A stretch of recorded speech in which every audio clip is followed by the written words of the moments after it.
This is the intro jingle. This is the Kpop Daebak Show with Eric Nam. Ooh. Welcome to Kpop Daebak, everybody. This is Eric Nam. I'm your host.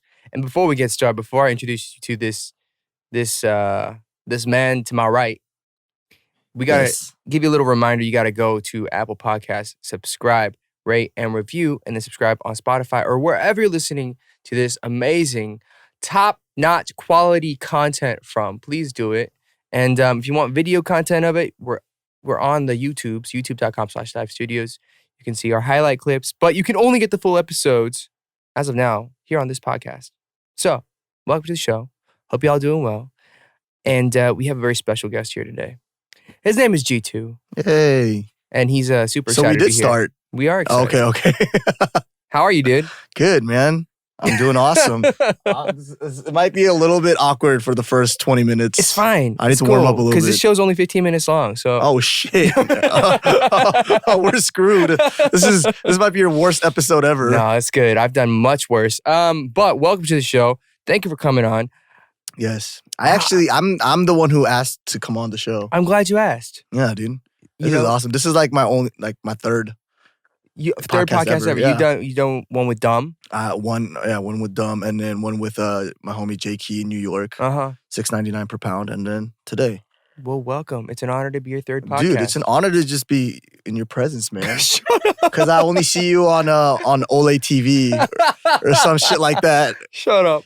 Teaching English. Oh my gosh.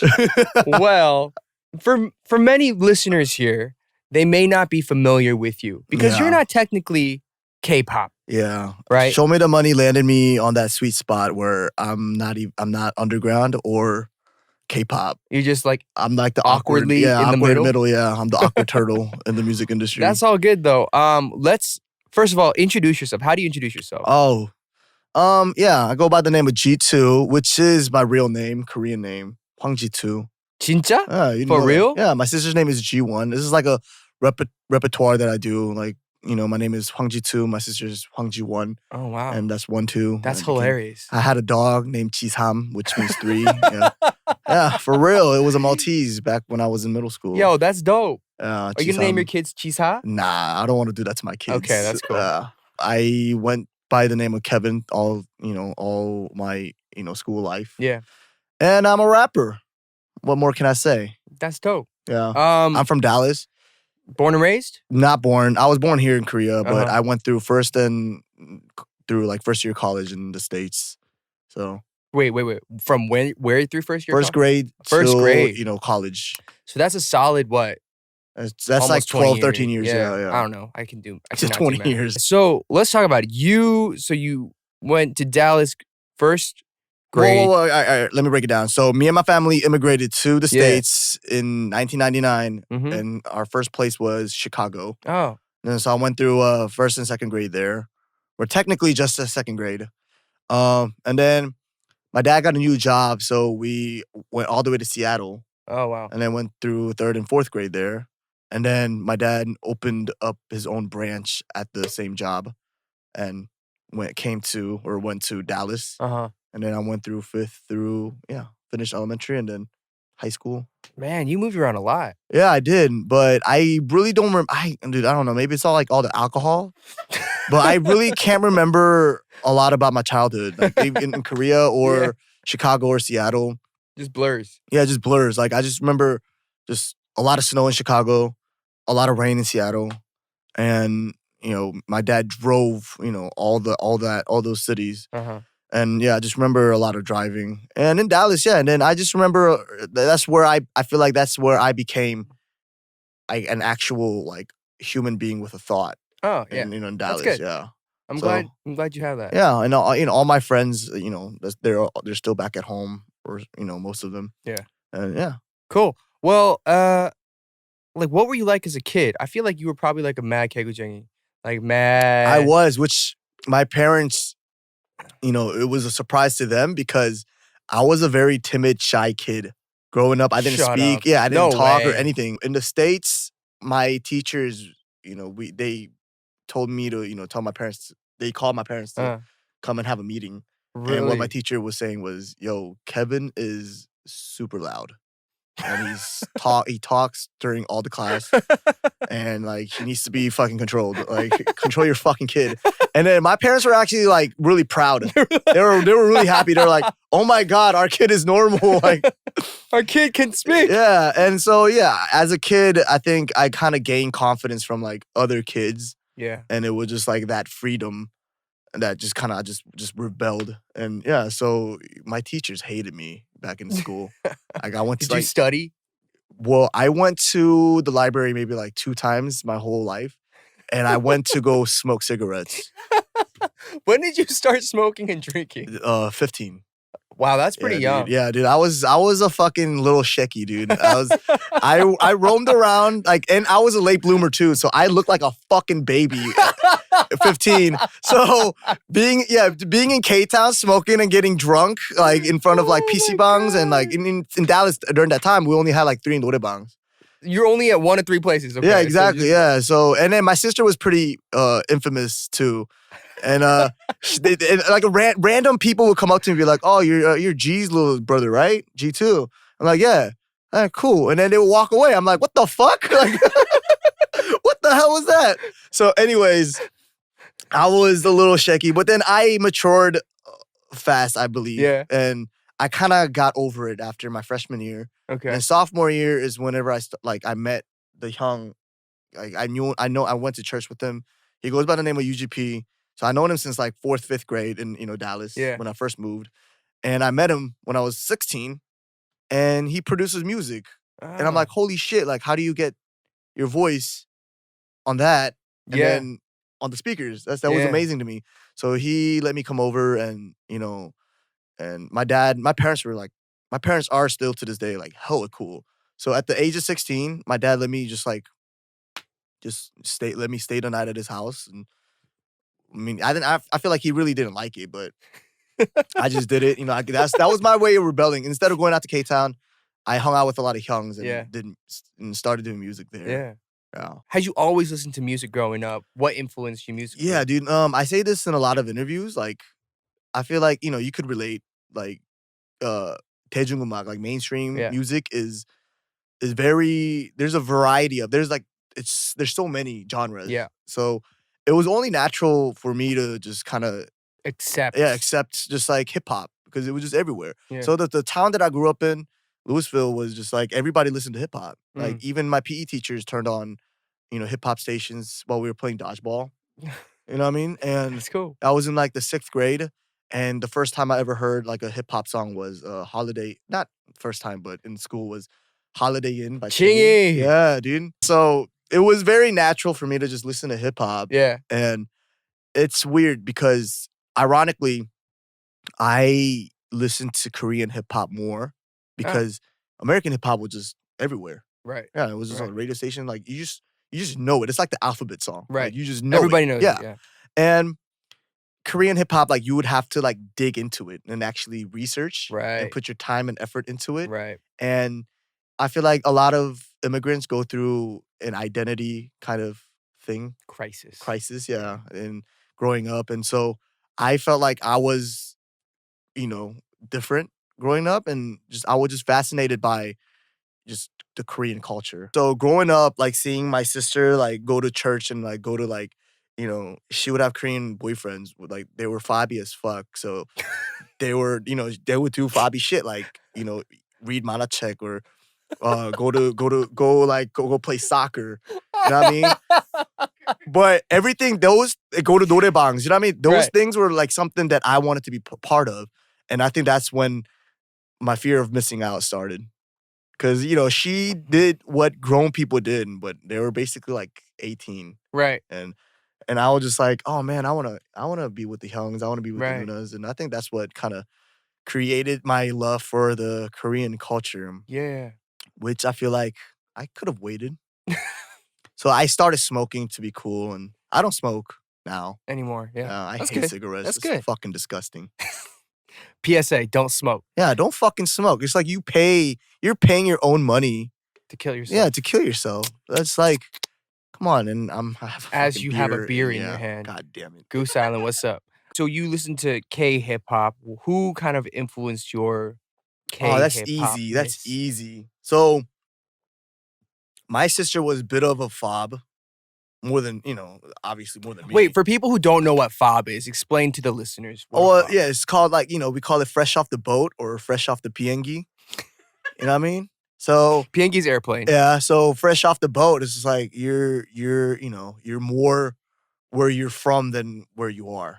Yeah. Yeah. So I guess for some people, even if you've immigrated to a different country, you identify, in this case, more as Korean than as American. Yeah, exactly. Yeah. So I guess like the stereotype about it is you speak more Korean than you do English. You watch more Korean dramas than you do anything else. Exactly. Yeah. As a Korean American. So you're basically Korean in the States. Yeah. So my sister was a bit more fobbish. So as we were traveling, my dad was driving a lot, and when we were moving, my sister would burn Kpop songs into CDs, and we would listen to a lot of songs. And one of the songs that caught my, ear was Tasha. Yumire. Yeah, so it was called Memory, Smiling Tears. So still to this day, I know every word. Such a great song. And so my parents would have like a home office. And it was back when we didn't make a lot of money. So me and my sister shared a room, and the other room was an office. And I still remember the website name. I would go to bugs.co.kr, and I would print out. Same thing, man. I would print out the lyrics, and I would only listen to one song. And I was a little brat because like my parents provided everything that I wanted. Right. And some might say spoiled, but I don't really like to say that word on myself. But anyways, so like they like a MP3 player would come out, and my mom would get me it, and I would only have like 2 or 3 songs. And that's like hold songs on it. Exactly. And I didn't know a lot of songs. I just knew Tasha, Memories. I memorized all the words, and I was doing a lot more research, and I found out she has another song. I'm like, holy shit, she has another song? And it was called 삶의 향기. And I memorized that. And then, after a point, I was just like, oh shit, there's more people than her. Yeah. And then like I found out Drunken Tiger, I found Dynamic Duo, and I found this website called Hip Hop Playa. And like, that's where like my dream of, I guess, rap just kind of started. Okay, so how old were you at this point? You were like 16? At this point, I was, at this point I was middle school. I was like 13. School. Yeah, okay, I was 12, so 13. Young, you started listening to that. Yeah. And then, in the States, you start driving around like 15, 16. Yeah. So 16, I drove a Honda Civic, and it hold like a MP3 CD. Right. So I would have at least 100 songs of just hip hop, K hip hop. Yeah. Which is funny because like I don't know why, but for some reason I was very like attracted to Korean hip hop.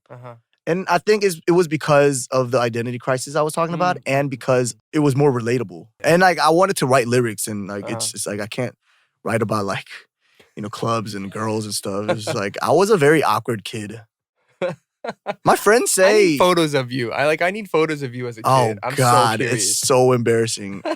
I used to match everything, the colors and everything. Yo, and then I put the whole school on. I could confidently say I put them on the thick black, the frame glasses with no lenses. I started that in my school.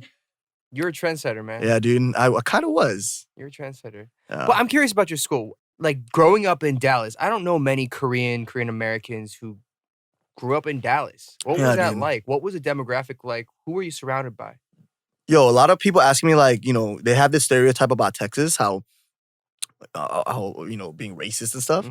But I was fortunate enough to be around people that was just far from it. You know what I mean? So like, I was so blessed and fortunate, and I'm like, I feel super lucky that I grew up, in a school with like, it was like the cliche high school.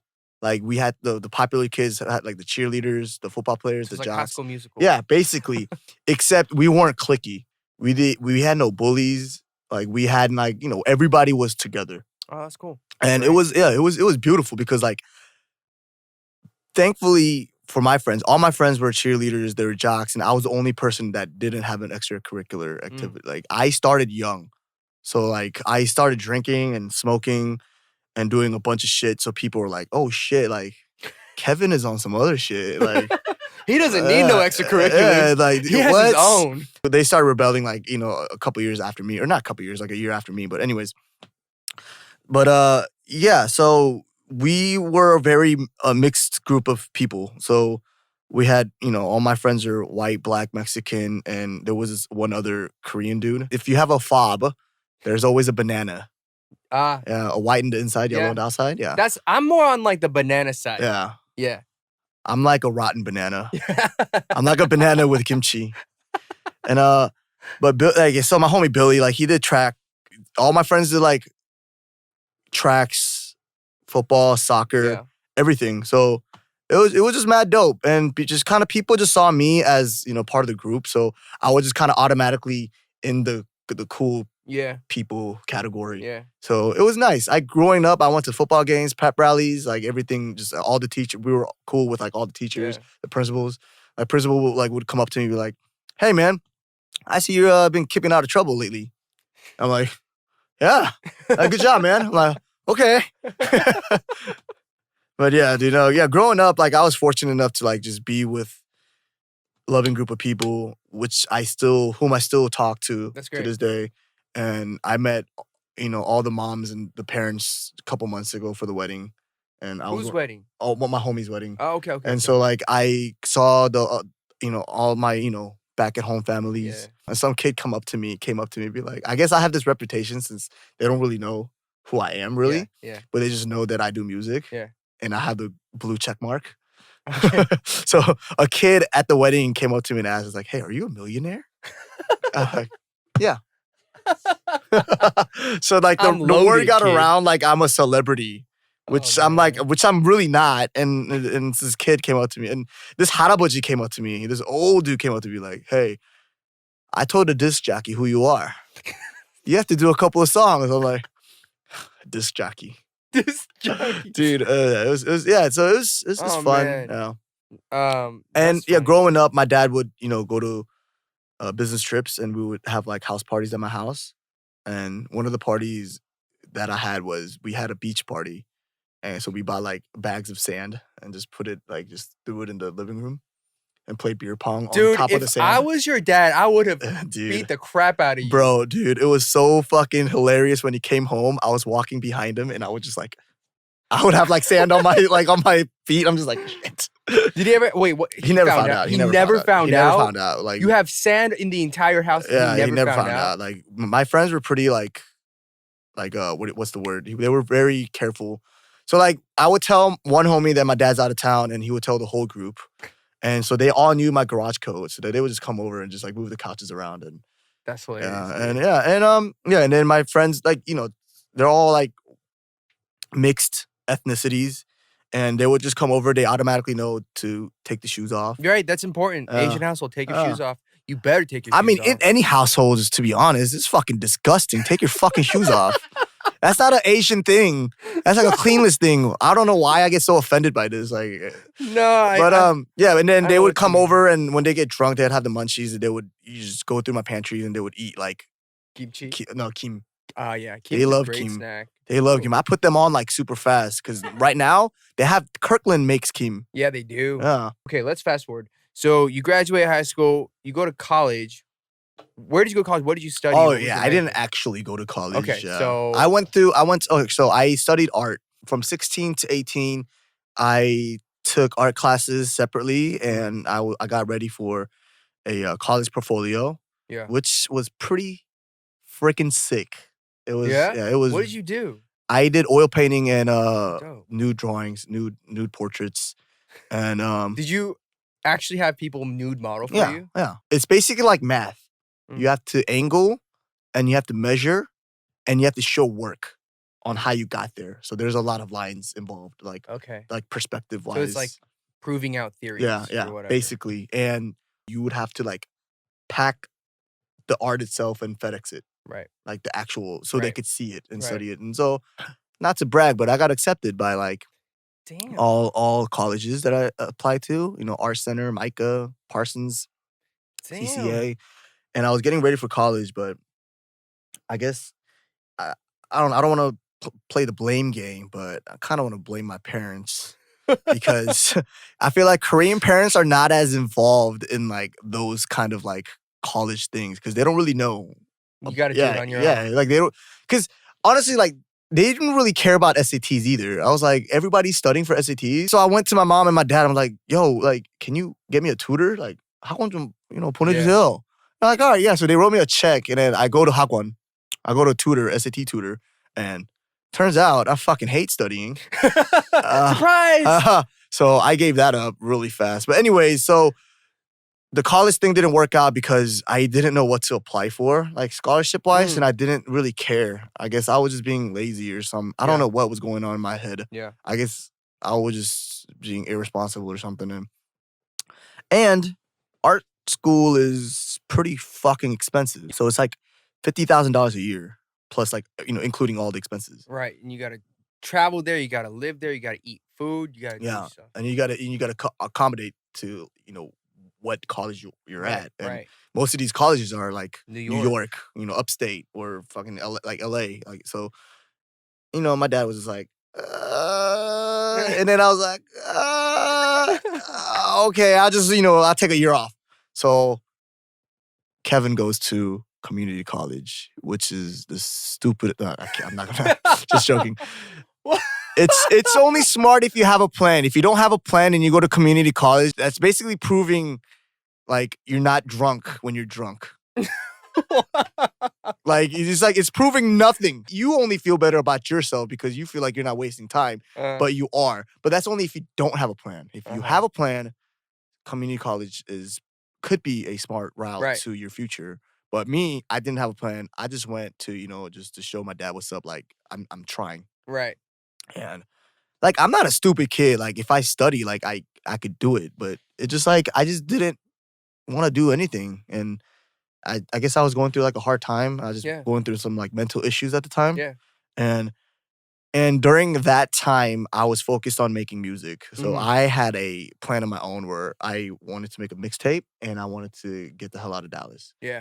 And people always ask me like, why Korea? Why not stay in America? And during that time, it was almost as impossible like moving to like LA than Korea. Because like LA, like what the hell am I gonna do in LA? Like I need to get a job. Like I don't know anybody. Right. And coming to Korea I feel like it was way more easier since and during that I forgot to say, my mom was here.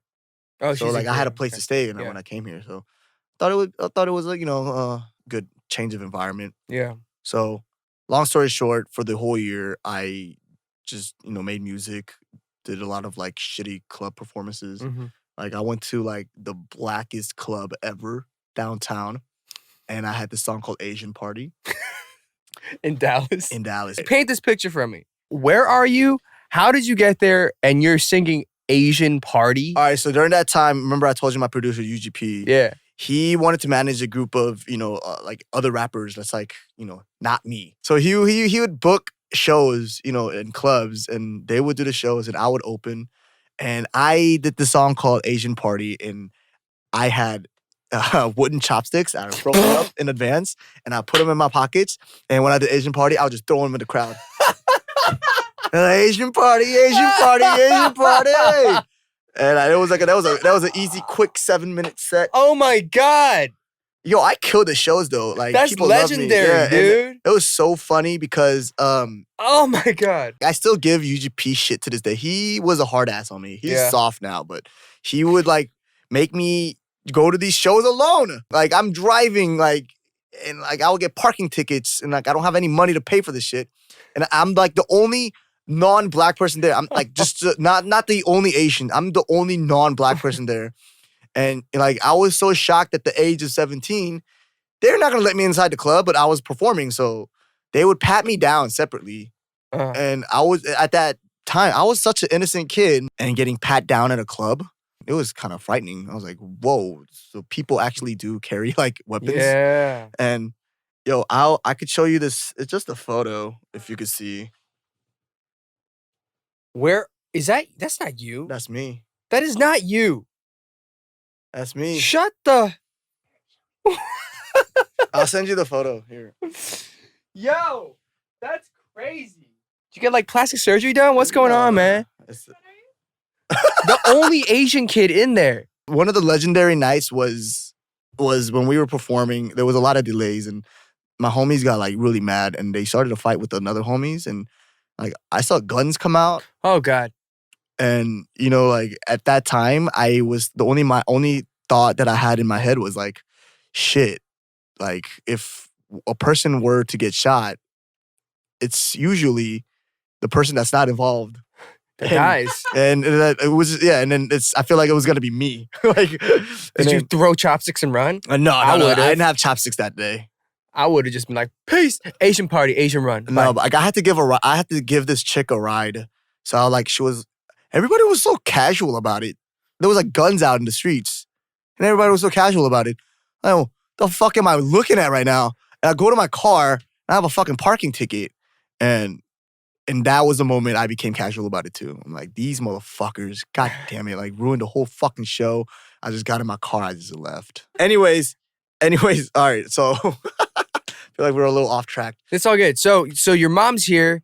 You end up coming to Korea. What year is this? This is 2012. 2012. So it's about 8 years ago. Yeah. 8 years ago. Yeah, time flies, man. What were you doing here? How did you get on Show Me the Money?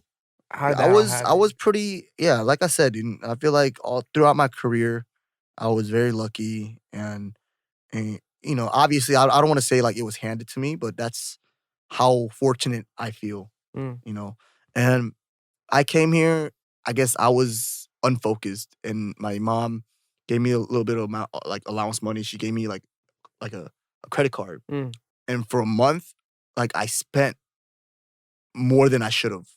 Right. And it wasn't a crazy amount. It was just like, I think it was like maybe like $1,000 or $2,000. But, just as a kid, just like doing nothing, just doing, I felt very ashamed. My mom never nags. She never said anything, to put me down.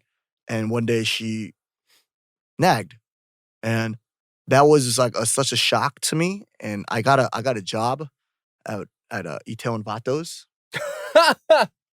Yeah. That's where I've seen you before.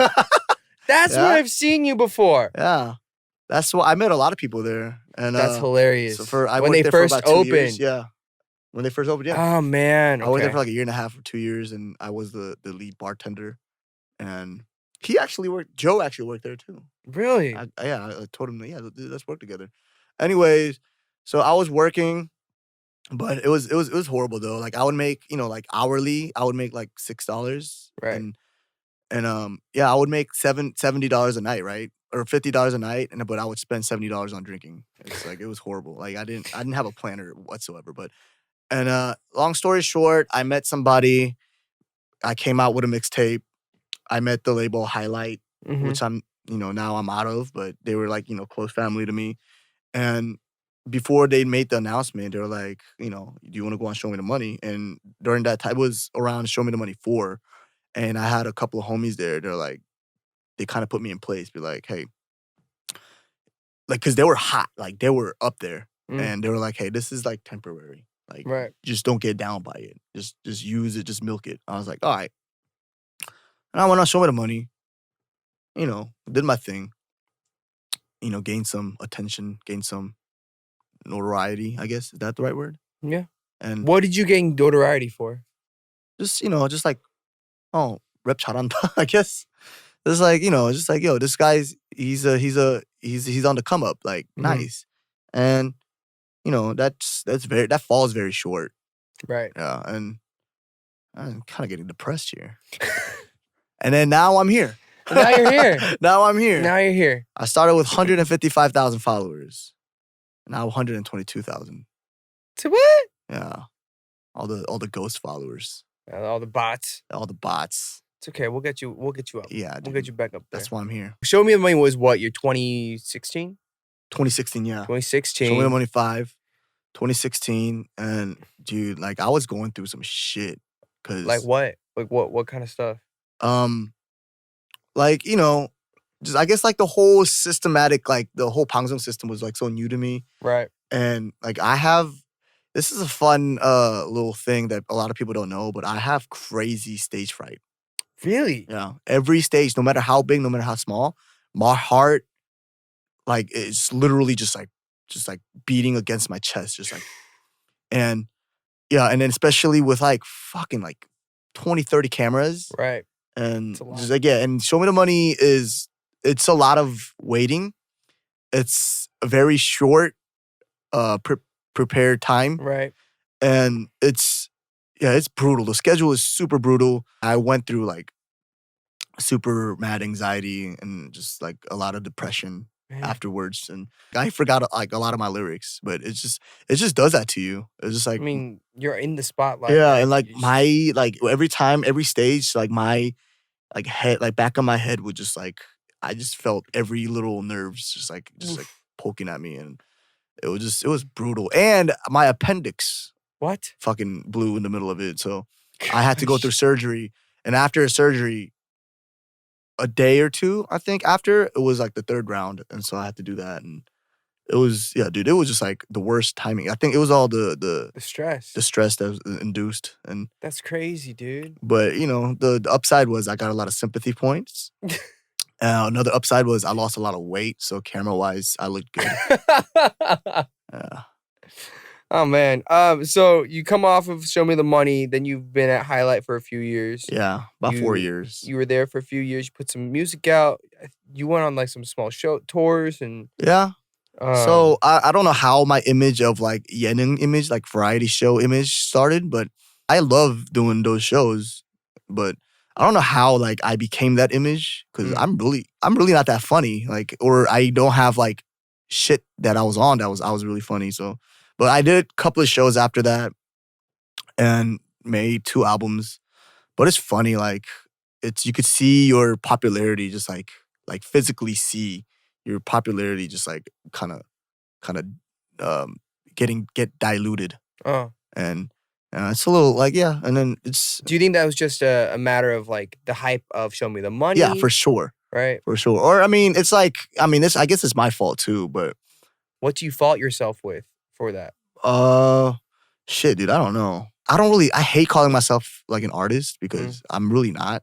But doing the shit that I do, it's just like you get kind of picky about it. Yeah. And I feel like if I were to be more flexible with it, I think I would have, definitely created more stuff. But that's something that you really can't, Just dwell that's stuff upon you on. learn. Yeah. That's experience. You go through that with experience. I think I was the same way, where you put out an album, you're like, I don't want to do it like this. I don't. Yeah, yeah. And then you're like, you just gotta put it out. Yeah, exactly. You just gotta put it out. You gotta go with Exactly. it. If it works, it works. If it doesn't, you get back and then you do it Yeah. again. And like I'm not like blaming my label for this, but like, it's just like when you're in a label and when you're in like a system, like it's hard to do it like 100% like your way. Right. So it gets kind of frustrating sometimes. And it's definitely something, yeah, like you said, you learn. I had this image of like I'm lazy. I wouldn't say I'm lazy, but I'm just like really picky about my surroundings. Like, All right. like, so that's why I love going to the States and making music, because it's like the synergy there is amazing. Like, Where do you tend to write? In LA or LA? LA, yeah. LA, because like in Korea, I feel like it just work. Right. Something No, I about agree. the air. I 100% agree. Yeah, it's just like you go into the studio, like you have to put something. I'm like I'm a type of dude, like I want to go to the studio. I want to invite a bunch of my homies. I want to invite, a bunch of girls. Like I want to like party. You know what I mean? And then make something out. Like I want to. It's the same thing for music. I'm not making this music for me. I'm making music so I can brag about the shit that I made. Like, yo, I made this. Can you fucking believe it? And that's something like I want to do in the studio. Be like, oh shit, I wrote this. Check this out. Like, like I want to showboat. That's what music is. I feel like you want to show it to the world. And in the States, in the studio, it's more free. Yeah. And in Korea, like I just didn't have the vibe that I wanted to make music. So I didn't. It's hard. It's hard to do. But I mean, okay, so your contract recently just ended. Yeah. Congratulations. Yeah. For me, Yeah. I think it's a congratulations. What are you looking at now? What are you hoping to do? What are you trying to? I don't know, man. I'm trying to hang out with you more. All right. We can hang out whenever, dude. I feel like I'm going through like a second identity crisis. Yeah. So right now I'm exploring, and I want to establish musically like what kind of music I want to make. Right. I want to explore more. And yeah, like you said, I just want to just put shit out. And there's like different artists. I'm not looking down upon, I'm not talking shit about anybody, because there's like different form of expression. So there's like rappers that flex, that spends money, that balling image, and there's rappers like the art fashion rappers. Like for me, like I'm just a friendly neighborhood guy. Like Friendly I don't neighborhood, you too. Yeah, dude, I don't like ever wear like masks out in public unless it's like, Bad air. yeah. Like I don't try to hide. Like I don't see myself as a celebrity at all. Like and I want to show that. Like I want to show like anybody can do this. Like I am an anybody. Like, you know what I mean? So I want to show that image, and I want to show a more positive side. Yeah. And yeah. So are you actively writing these days, or are you just kind of? Yeah, dude, it's the same old. Like nothing's really changed. Like I'm just steady working on music. The only bad part right now is I don't have a studio to work at, since I don't have a label anymore. So I'm trying to find a studio. Here's my thing. Like I didn't get to know you till recently, I feel. Yeah, I mean, we ran into each other. We ran into each over the other. years, yeah. But like I haven't really had like these types of conversations with you. For So sure. I'm really glad we got to have these conversations.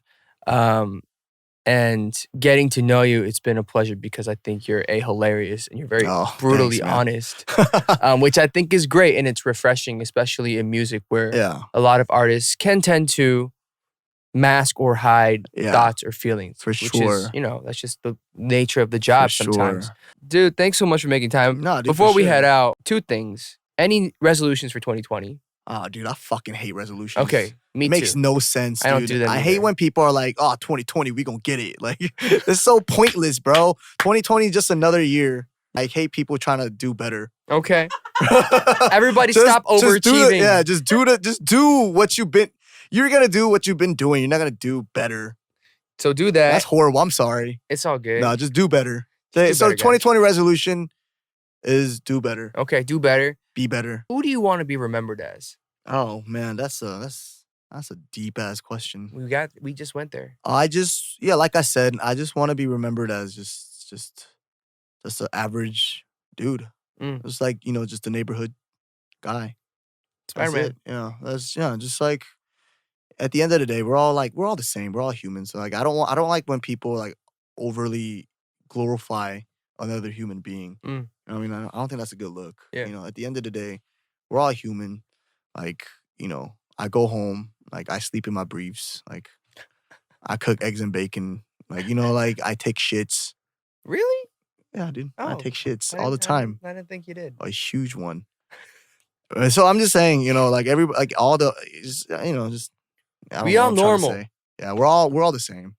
And yeah, that's it. I had kind of fun, like talking to. I feel it was like a mini autobiography today. It's good that people get to know you. They got to know who you are, where you're from. Everybody check out his music. If people check out one song, what song should they check out? Oh, snap.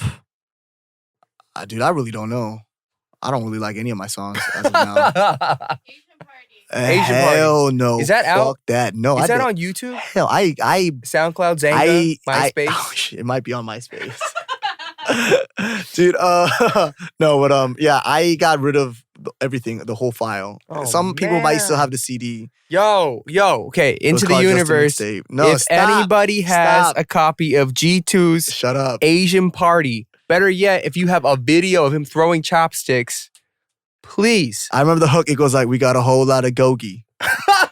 My bitches cookie for me." Oh my God!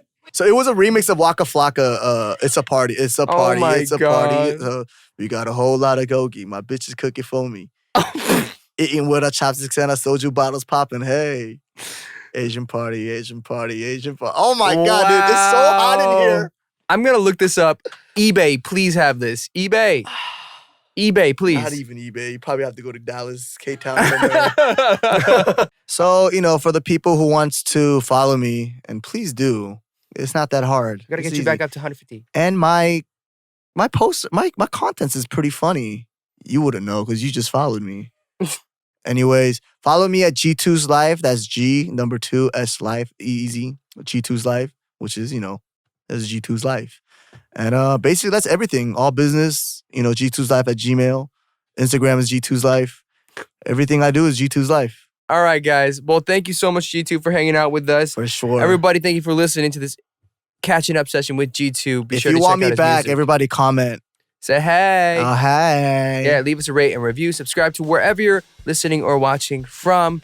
And have a great week. We'll talk to you next time on the Kpop Daebak Show with Eric Nam. Bye. Peace. Hey guys, did you guys like that video? Then make sure you guys subscribe to Dive Studios YouTube channel and put your notifications on, because we got a lot more great content coming your way. Look at this video. See? Wow. And this is great too. Enjoy.